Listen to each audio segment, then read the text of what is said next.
bisa terjadi, Mas. Tapi gitu. Ada tapinya, ada tapinya.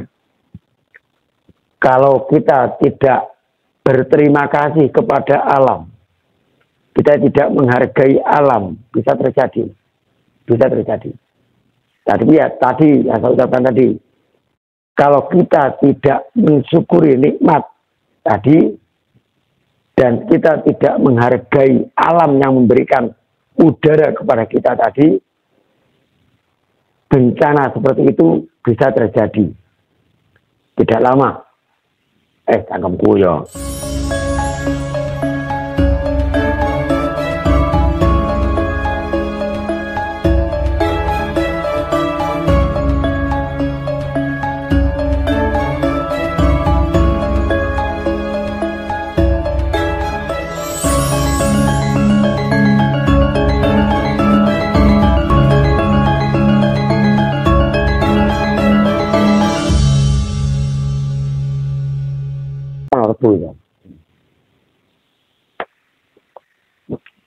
Pak Imam, ini kata sing tanggal iki.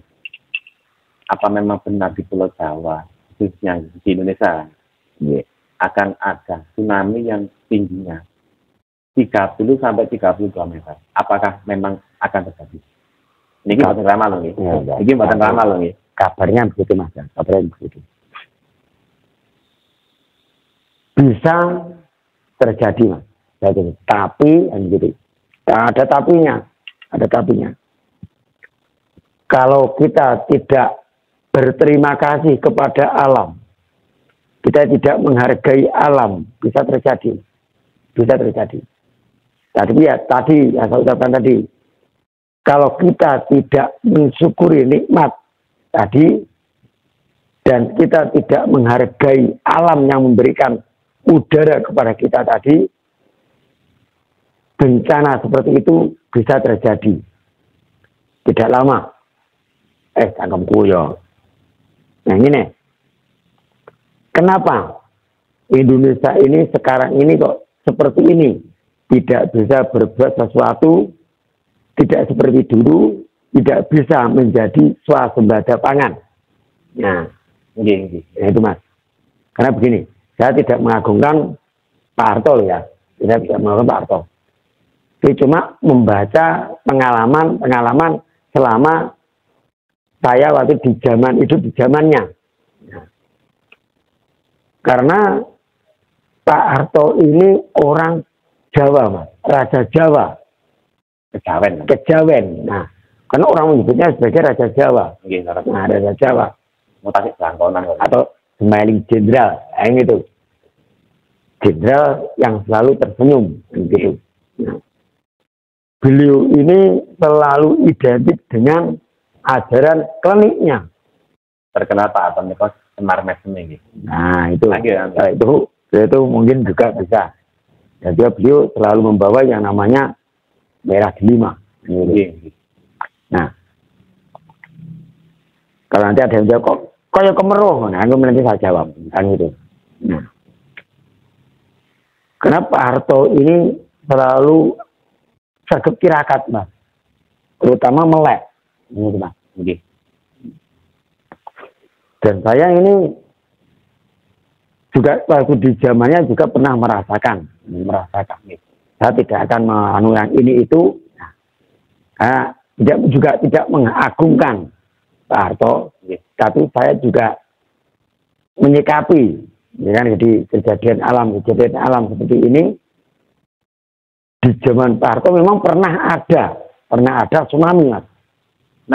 Pernah ada di tahun 1992 kalau tidak salah, di Banyuwangi. Nah, ini pernah ada, Mas. Mungkin tidak diliput seperti itu, mungkin begitu. Terus ingat saya di tahun 92 pernah terjadi tsunami di Banyuwangi.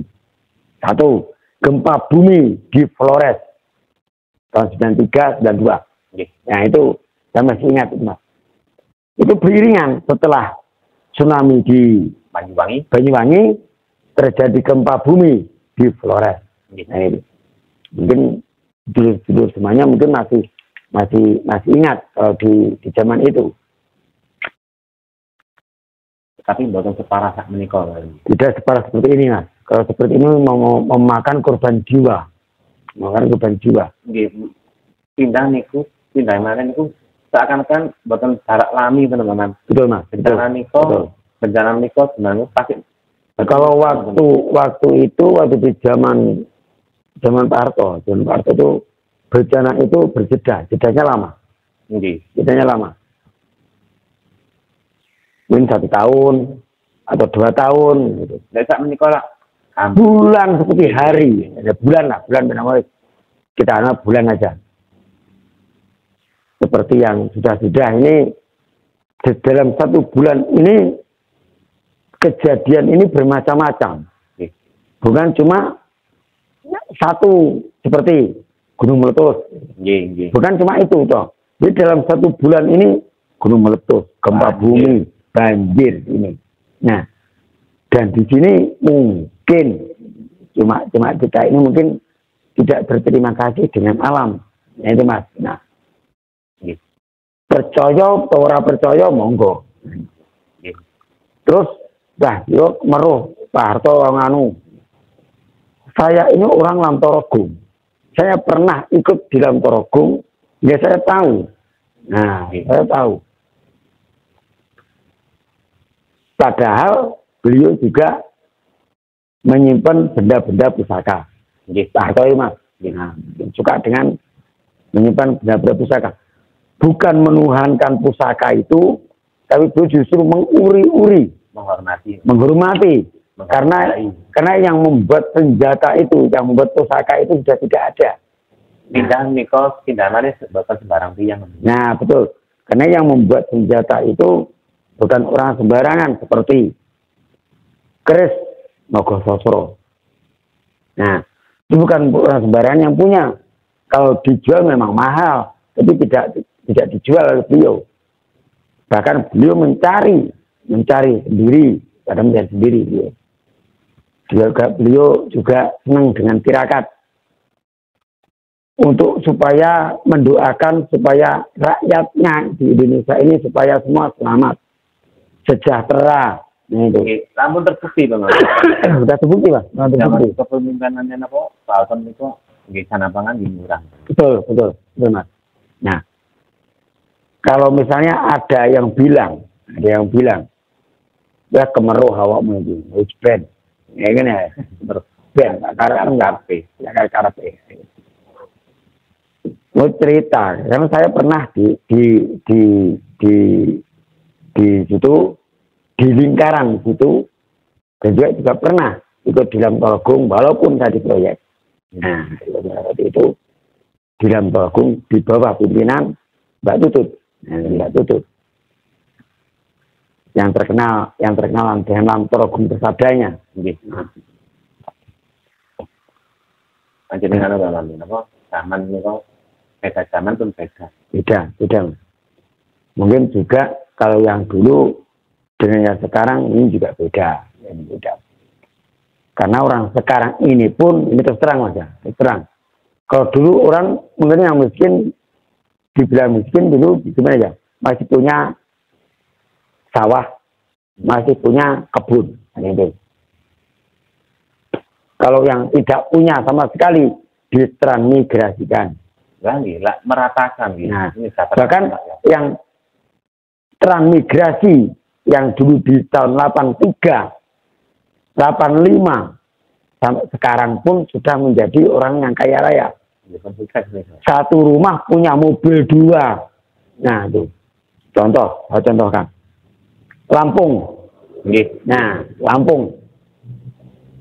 Terus Maluku, Halmahera, Tobelo, daerah sini Maluku itu semua orang menjadi kaya. Banyak orang kaya yang tadinya hanya transmigrasi, sekarang bisa membangun di daerah beliau yang transmigrasi tersebut. Karena beliau ingin rakyatnya ini hidup sejahtera, tidak kekurangan.